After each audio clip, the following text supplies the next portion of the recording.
My name's Kyron Pender. What this film's sort of about, it's just me going up and down the coast of my country, Marine country, all the way up to Nowra, and going to these places, these significant places that I grew up on and I grew up learning with, and just showcasing the history, yarning about what means what that is, and all that sort of thing. So yeah, I hope it comes out good. Yeah.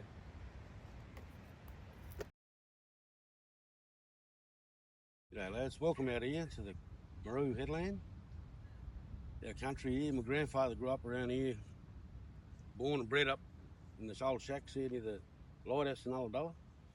So I come from the Murrumbering mob, part of the Yuin Nation in Mollabunja, Layton's Bay, Nelligan and all that sort of stuff.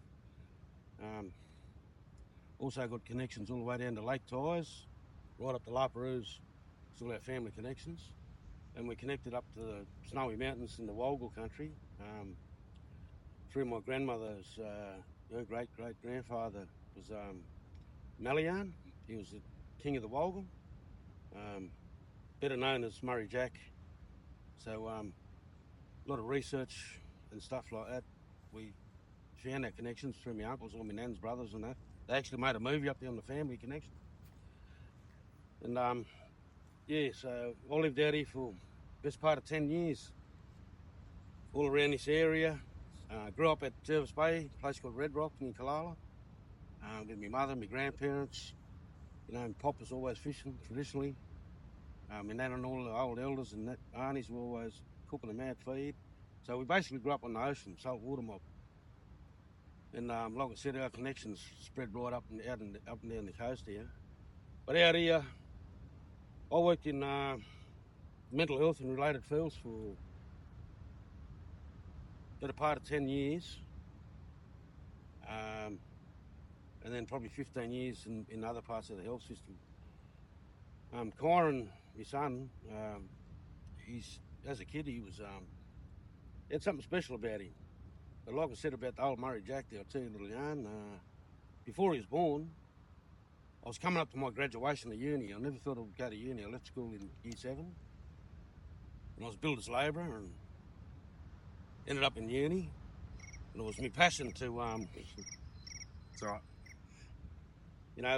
just help our mob. And that's what I was always told by my grandparents. So before this fella was born, after my other 3 eldest ones, I had this dream, like so real, that I was up in the Snowy Mountains on a stream. And there was this big bark, like, cover thing. And the water was just flowing, crystal clear it was. And I remember walking up to it like that, something was drawing me up to it, but I couldn't see on the other side. All I could see is these old black legs, like a little gap like that down the bottom. And I had the lad in my arms, like a baby in my arms, see? The next minute, I could hear him talking in language, but I could understand it. Saying the laddie, like, he's a water lad, spiritual. Next minute, the old black fella's leg, but I know it was old Murray Jack, my ancestor. And I could hear the language to put him on his leg. Nowhere to fly, he started putting him in and out of the water with his leg. Then lifted his leg right up like that, give it back to me. And I woke up like that. 2 days later, the lad, he was born. And the name Kyron was given to me in that dream. Yeah, it was a real blowout, And then the lad, ever since he was little, and he's come in the room, Dad, only about 2, 3 years old. He said, the old lad in the red undies is in there. I say it all the time. He always comes and sees me. Even when I'm on the bus, I see him on the side of the road. He's only little. He's been like that all his life. And I always knew you got the special lad in. And that's our beliefs, you know what I mean? He's come back with the old fellas and he showcased it by he's taking on his culture. Growing up with me at the bush all the time and in the water, diving and fishing and walking up and down the beach, just looking for tucker and coming home with a feed. He's a mad fisherman, spear fisherman. We abalone, lobsters, conchs, whatever we can get in, octopuses, jungars, what we call them. And our totems are the mirador, sea eagle. You always see around here, you'll see the big lads flying around. in Gurry, there's there's always had snakes around here, but the big goannas, they were like protecting us, you know what I mean? So the red bellies, over the swamp down here, over the back here, I've been down there heaps of times, and that's where the tigers and the brown snakes are. But the old red bellies, they eat them, keep them away. So they'd always come in here, we'd just sit there, they'd be laying there, say, hey, look, and just not bothering us, you know? It was like our ancestors here, you know? The old kookaburras used to be up here. I'd see them flying down, mate, and they'd be getting the big worms and stuff like that, you know, beating them. And they was always around. And the same as like when we had to set up here. So the way I seen things, like, this was the most peaceful for your mental health, because what it is, and people don't realise, when you have society made up of bricks and walls and authority, it's not human, it's not who we are. So we don't belong into that. We belong in a natural out here. You know what I mean? So all these trees and animals, everything's alive. I used to talk to the trees because I see them as our old people. Everything that's all around us, that's who we are. We breathe this air that they provide. So that's who we are, you know? And living out here, bringing my kids up, I taught them. So, like this fella here, he gets a bit stressed, like we all do. He'll come out the bush, he'll camp in his car, do whatever. Just get in the water, and it heals. It's a healing process, you know? And that's what we're about. But I was out here, and unfortunately I got constantly hassled by the national parks. On my own country, I negotiated with them. We were supposed to have meetings about they were going to develop our own camp and do a cultural, like it was for anyone to come, families, so have it family orientated, and put on functions and have people come and do cultural activities for school kids or whoever. But it just never eventuated, and I ended up, this all ended up getting taken here. Went away from my uncle's funeral, come back, and they took everything that I owned, fishing rods, everything. And it was a long fight, but it sort of wore me out. And so now I still go camping, you know. Nothing's going to stop me. But yeah, well, thanks for the yarn, lads. And I'll let Kyke have a yarn, my son here, and I'm just proud of him coming up and doing what he's doing, because he's sort of following my footsteps. But he's his own man, and he has his own ways, and he teaches me a lot, you know, as well. And we spend a lot of time yarning out the bush, and when we go diving, you'll sit on the rocks and have a good yarn, and that's important to us because it's who we are. But unfortunately, it's come to the point where we can't be who we are without an authority over the top of us, and that's why our people suffer from drugs and alcohol, mental health, domestic violence, because our identity's gone. It's been stolen, you know what I mean? And broken. Our spirit and our people have been broken for a long time. And it's people like yourselves that are working in this industry that are making a massive difference. And it's like the young fellas coming up. That's what it's about, you know. And they're showing that these other young fellas, it's not impossible. It's never. It's not ending. That they have to live the way they live through drugs and alcohol. There's always light at the end of the tunnel, and that's what I love seeing the young fellas doing what they're doing today, because you know, in my day it was sort of like didn't have really opportunities, and that there wasn't many opportunities, so we made our own opportunities. And you know, being resilient is the key. And when I talk about drugs and alcohol with our people, it's everywhere and everyone, but I'm talking about almost the whole majority of our people have suffered from day dot because of a lot of, you know, stolen generation, being rounded up like cattle and sheep, put in missions reserves, they call it, missions now. And, you know, they had to get permission to go out of there, you know. So they couldn't hunt and gather anymore. And that's where a lot of the breakdown is, and a lot of our elders are gone now. So I'm trying to give what I know. I've got uncles and that we talk to and that all the time. Like Uncle Noel Butler is the main man of this area. He's the knowledge holder, and he's very powerful and a beautiful man. Him and his wife, Auntie Trish. So yeah, thank you very much, and I'll let Kyron have a yarn because he's the lad. That's the next generation of healing, the healing process for our people in the community, and making a difference in reconciliation. And that's big important factor that we need to work towards. And it's come a long way, and seeing the kids going through year 12 now, where a lot of us left year 5, 6, 7. It's good that as long as that support's out there is the main thing. And what yous lads are doing is probably don't even realise, he's making a massive impact on the right way in a positive manner, And I would love to see more people get involved in learning about Aboriginal people and culture, and just creating that awareness to come together as one, instead of the argument. We got to live here together each day in the community, and when we can achieve fully that, we can be a better country for it, and better communities, and better families, safer families, stronger families, and families units that can stay together. Yeah, but thanks a lot. It's a pleasure being here, lads. Cheers. So this is this golden wattle. Will start sprouting out about this time of the year, around autumn, winter, when it starts getting colder. Now, when this stuff sprouts out, this wattle, and you'll see it everywhere on the side of the road in about May or June, that's when it's at its best. And that's how you know that the fish are on, the water's colder, the lobsters are in, they're coming in close to the nest, so they're easy to get. So yeah, that's sort of like our, natural signals, one of our natural signals. So yeah, this is Maru Lake right here. This is a very powerful place,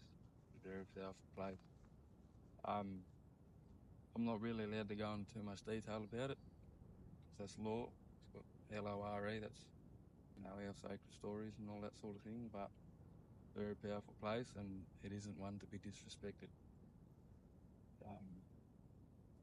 Yeah, it's a very big food source as well. It opens up every now and then. It's good for prawning, perfect for prawning around Christmas time when there's no moon. Plenty of bream in here. Nothing but bream, really.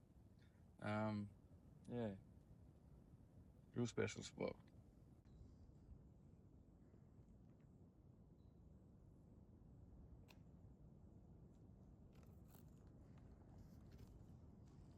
Right, here's one of our old canoe trees that the mine followers would have shaped out. This one is it's pretty small, so it would have been for young kids, but there'd be hundreds of these in this area, some bigger, some the same size, some maybe even smaller for the babies, But yeah, it's been here. Who knows how long it's been here? It might have been here for hundreds of years. Yeah, real special. You'll see these everywhere. This is one of my totems here. Call him Jirawa. Jirawa means Kahana.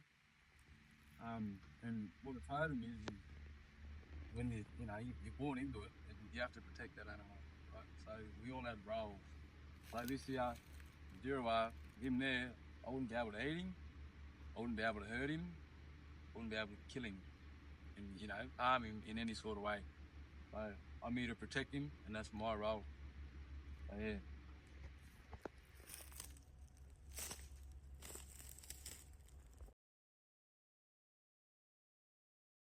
This here, this tea tree, very special to us.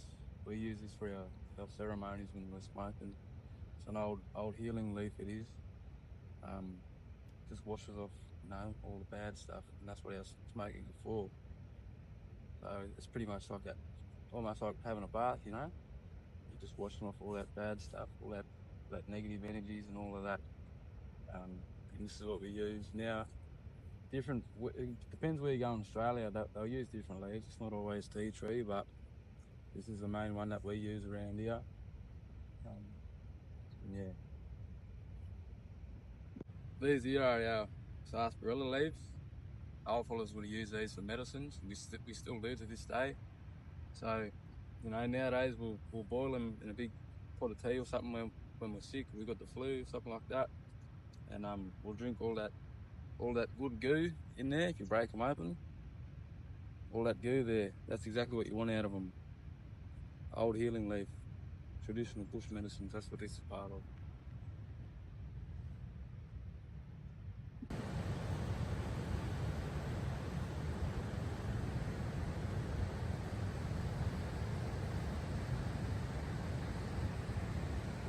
Our mountains and our islands and all our ridge lines and stuff are our landmarks. That's how we know where we are. One of our significant places is Pigeon House Mountain. When we can't see Pigeon House Mountain no more, that's how we know that we're off our country. And, we probably need to ask permission. But yeah, that's how you know you're on country. Landmarks. So where we're standing now is just on the other side of Marmarang Beach. It's the Bull Park Beach in Borley Point, facing Brush Island, a place called Sand Mines. But this is probably one, or if not the most significant place to the Marmarang people. And there's a lot of history here, a lot of history. Just in between that channel there, in between that island and this headland, is where James Cook, he first spotted Australian Indigenous people for the first time. Just there, just here. And he jotted it down in his diary. He said, yep, it's confirmed. Before that, he had seen smoke signals from down the Rumour and that when he was travelling up the east coast. And he had a feeling, he definitely knew, but this was when it was confirmed for sure. And that night, there was a bit of swell, so he would have parked right in there between the island and the headland. Next day, took off, whatever, made his way up Botany Bay.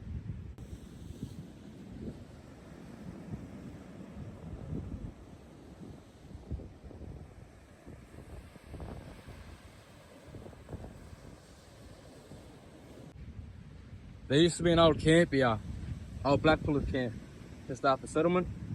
And it was right here, there's a big swamp at the back here. And the blackfellas were camping there, a mob of them, whole mob of them. And these two white fellas came down from town.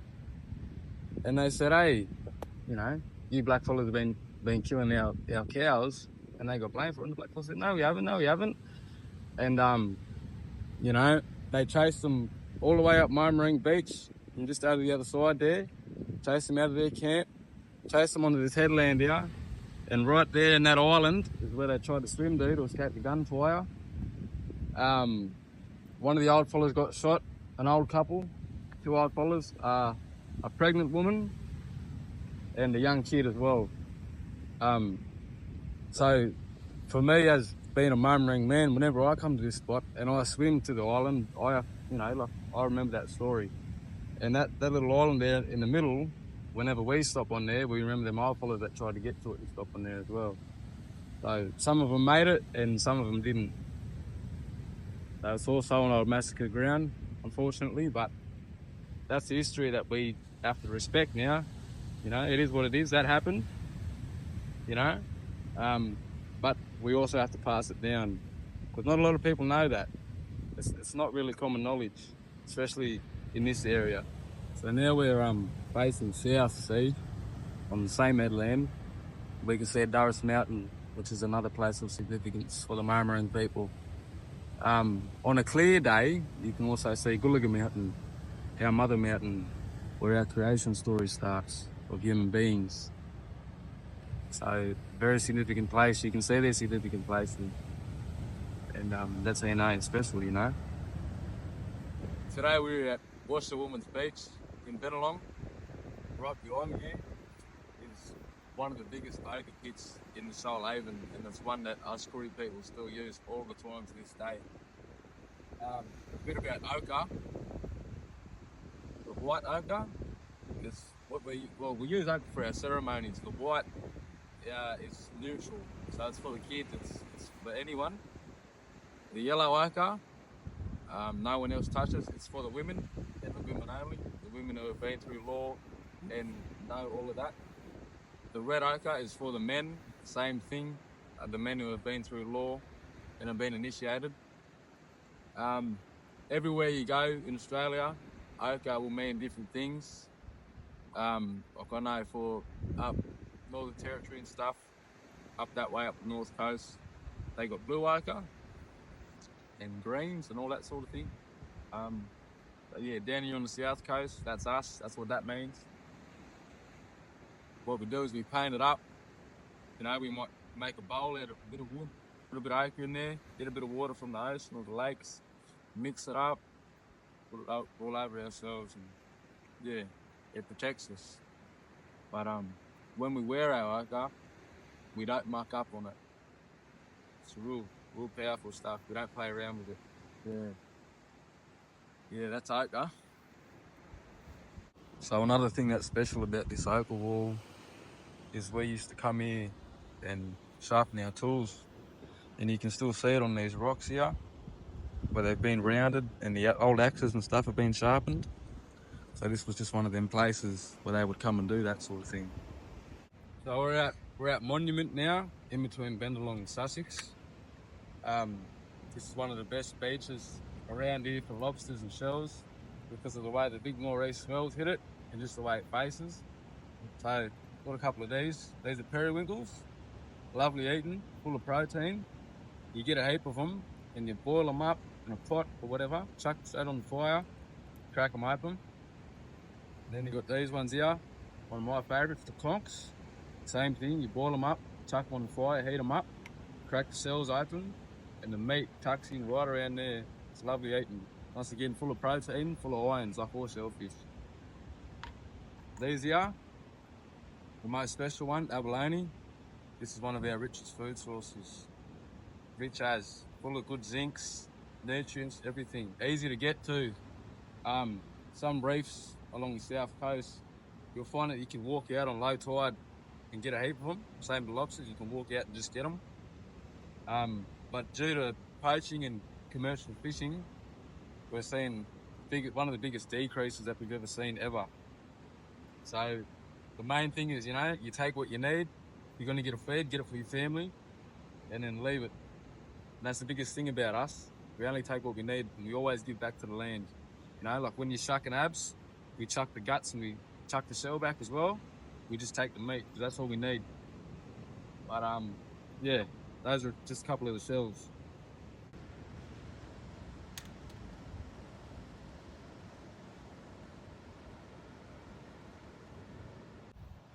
So this is Warden Headland at Ulladulla Lighthouse. Ulladulla Lighthouse used to be an old blackfellas camp where the lighthouse is now. There used to be old shacks up there. So yeah, that was the old reserve. And now we're looking at what we call the bombing, one of the surf breaks down here. Just around that corner there's another old big ochre wall, there is. And along that long beach down there, long racecourse beach, one of our old burial grounds. But there's a bit of history there. When settlement came, they actually buried a bunch of Koori kids from Ulladulla in the sand, and they kicked their heads off, shot them with guns. And then on the other side, you've got the harbour. Just around the corner, you've got Lobster Jacks, one of our old lobster bays there, where the lads used to, you know, walk down, because Headland was only just here, so they'd walk down, get a feed of crays, get a feed of fish, chuck the nets out, you know, bring the traps back in, and yeah, it was that easy.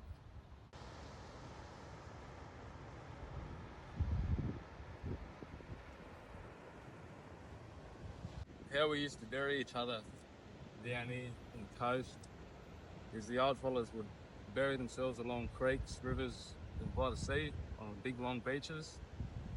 So they bury them in the sand and they chuck a feed of fish or a feed of abs, feed of seafood in with them, have them facing towards the ocean, which we call gardu. And you know, that was their way of sending them off. They'd do a ceremony, send them off, and they'd take, you know, that feed with them and go off back in the reincarnation or whatever happens after. Yeah. So a lot of these creeks, like Currumbin Creek especially, along Racecourse Beach, all these old burial grounds. They shouldn't be disrespected at all. That's why we don't draw in the sand, because we don't know what we're drawing on. We don't know what we're disrespecting. Yeah.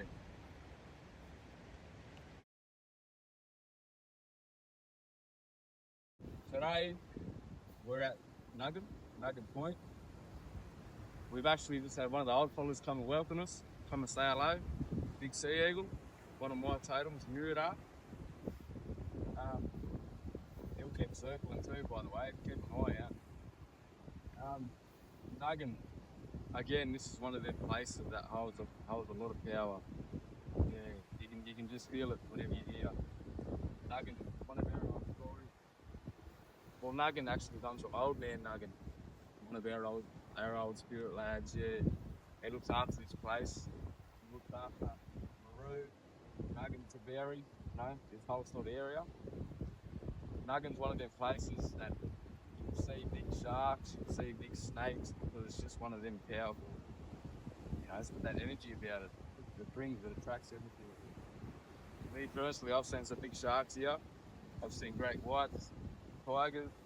I've seen tiger snakes. I've seen massive big black snakes. Yeah.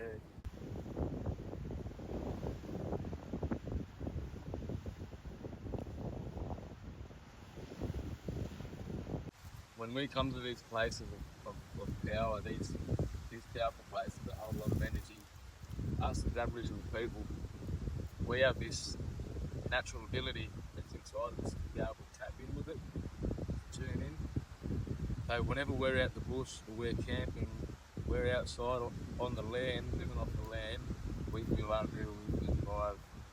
And that's who we are, that's how we like to stay. We always have, and we always will be.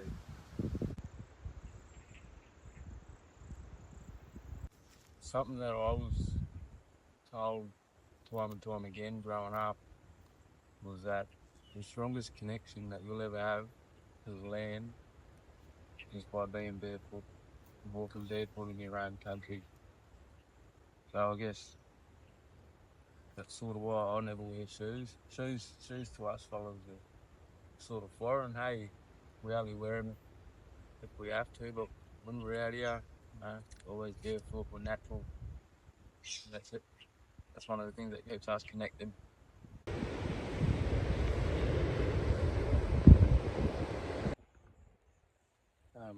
Yeah, I'm here at Kinghorn, out towards Currong at Kinghorn Point. Right behind me, this is one of our Bora grounds. We say Bunan, which means ceremony. So them old fellas, they would have come here and use it, for their ceremonies. That they would have used it to dance. They would have used it for their initiation and all that sort of thing for the mob around here. Um, yeah, you can feel the power in these old places when you come here. Yeah. Well, what a lot of people don't understand is that these places they still get used to this day. The spirits, them old people, they come here, they dance here still. Um, them old fellas, well, we still do. We do it when we do ceremonies. Usually we do them, um, you know, them hours that the sun's going up or them hours that the sun's going down. And that's them old spirits, they. So in them hours, in them early hours, they call it twilight hour. And so it's about 3 a.m. up until 6, in between 5 and 6. And that's supposed to be when the spirit world opens up into our world, and them old spirits, they roam around, they come out, and then when we do our ceremonies, that's our chance to sort of connect with them. This mountain is also part of one of our creation stories of the Black Cockatoo. Gambiwarra was the mountain that was on fire when the cockatoo flew through it and got his colour, got his name, Now and Now. So Now and Now is the sound that he makes. When you hear him, you'll hear him, he go meow, meow. And that's the black cockatoo. Yeah. Camwarra Mountain, but we say Gambiwarra, because that's the real name of the mountain. And what you'll notice when you cross over this side of the river is that there's these big ridge lines that go all the way out towards Narragain and all the way up to Wollongong and stuff. And the actual country, the landscape changes. It goes into this sort of rainforest sort of thing. And then that's when we come back, for talking about these borders, these natural borders. and that's how you would have known that you was on another mob's country. And so if you look over there, we've got Callangutty Mountain. That's a really special old place to the Darawal people as well as the Yuin people. That's where a lot of our people actually come from. So each sort of face of that mountain, whether you're looking north, east, south, west, it all has a different meaning, a different significant meaning, which I'm not allowed to go into. But yeah. So on a good clear day, you can see as far down as Durras Mountain, and some days even further. So you're pretty much capturing that whole, south coast all the way down to Batemans Bay. So